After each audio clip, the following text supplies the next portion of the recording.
After the events of yesterday, I feel compelled to make a comment on mandatory vaccination. Our Prime Minister, Mr Morrison, made it very clear today that he supports mandatory vaccination for the COVID disease. Mr Morrison said Australia would have a target of 95% vaccination.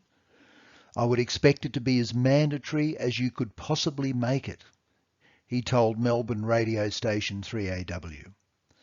There are always exemptions for any vaccine on medical grounds, but that should be the only basis. Now, his claim that a deal was signed with AstraZeneca was refuted by the company, who confirmed that only a letter of intent was signed. And then Morrison hurriedly backtracked, saying that instead of mandatory vaccination, it would be encouraged, not mandatory. However, his original statement makes his personal position very, very clear. Morrison said that he would rely on medical advice, and we all know what that will be.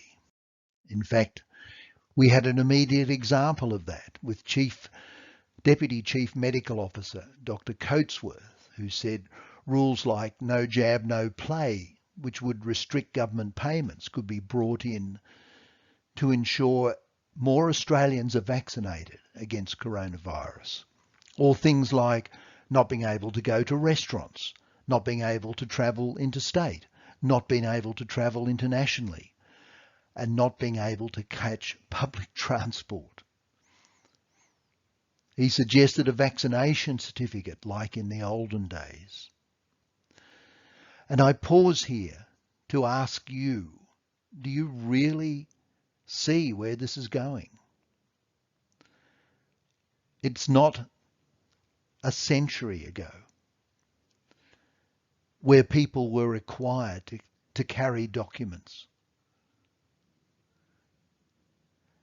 to confirm who they were.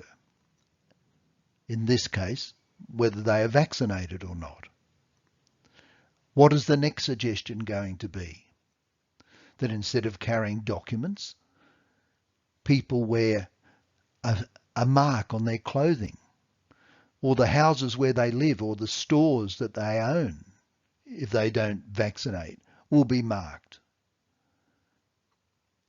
This is all too familiar to too many people. My father, who died almost 50 years ago, fought overseas in France, in Palestine and New Guinea to prevent this from happening. My uncle lies buried in France. People will say this is an extreme view. We should not make comparisons like this. But that's exactly what people said 80 years ago, 90 years ago. People like Neville Chamberlain. And we know what happened next. Mandatory vaccination is not an issue of science. It is the product of fear that will make money for the already wealthy, that will be built on taking control of people's lives, and will result in the loss of personal freedoms. Australians will soon need to decide what is important. We need no conspiracy theories, no personal vilification, just facts uncontaminated by existing vested interests. I see the Health Australia's party duty is to provide Australians with truthful information, free of spin, unsubstantiated claims, and free of the ever-present influence of the pharmaceutical drug cartels. There is an opportunity for Australia to emerge from this present crisis a better country, but there is also could be an opposite result. We need politicians with the strength to make independent decisions and the intelligence to make correct decisions. Politicians who can see through advice based on self-interest and indoctrination. But do we have that?